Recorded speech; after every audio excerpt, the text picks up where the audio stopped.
So for the last part, I'd like to ask you to answer in English. Mhm. A good friend of mine, her daughter wrote a journal entry. And I can tell you right now, my daughter's been sleeping all day, and she's 13. She wakes up at 7:30 in the morning as if she had to go to school. She looks around. She draws something.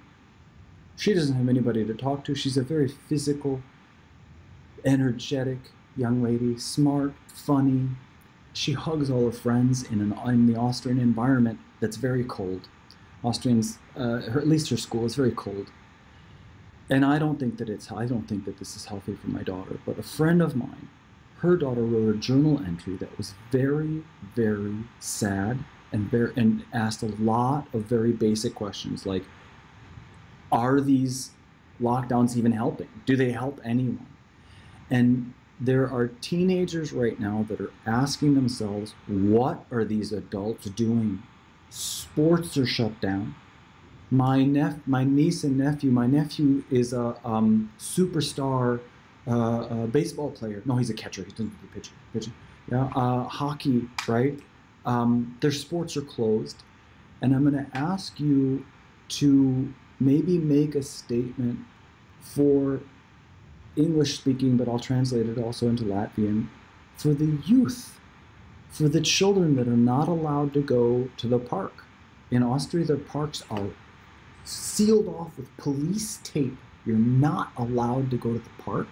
The children are told that they're vectors of viruses. Also die sind Symptome, die sind Träger, die machen alle krank.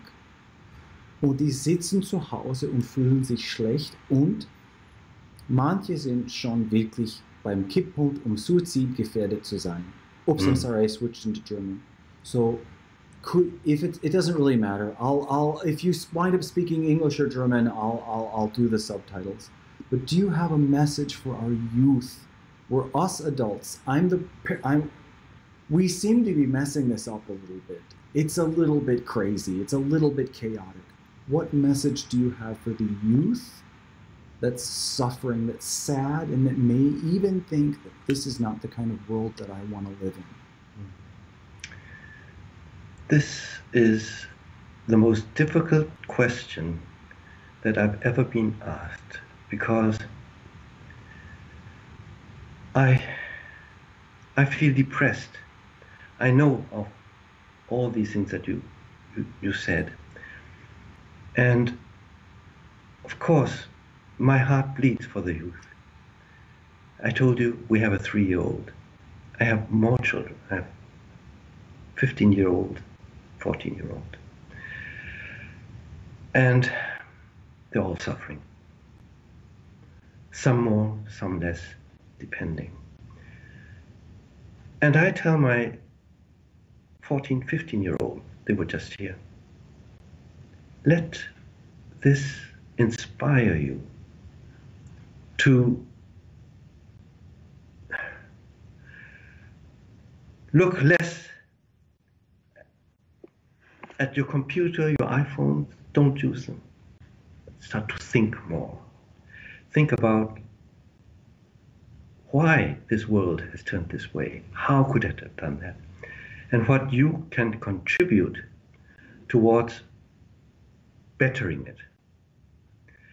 This is a tremendously difficult task. You can't do it alone. You've got to do it with your parents, with me. But instead of, sort of dropping out, putting your head into the sand, get up and let's think about it. And maybe together, the youth and the adults, the parents, can get things going. You can't do it alone, and we have difficulties doing it alone. But if we speak together, 2 generations, maybe the politicians will listen. All right?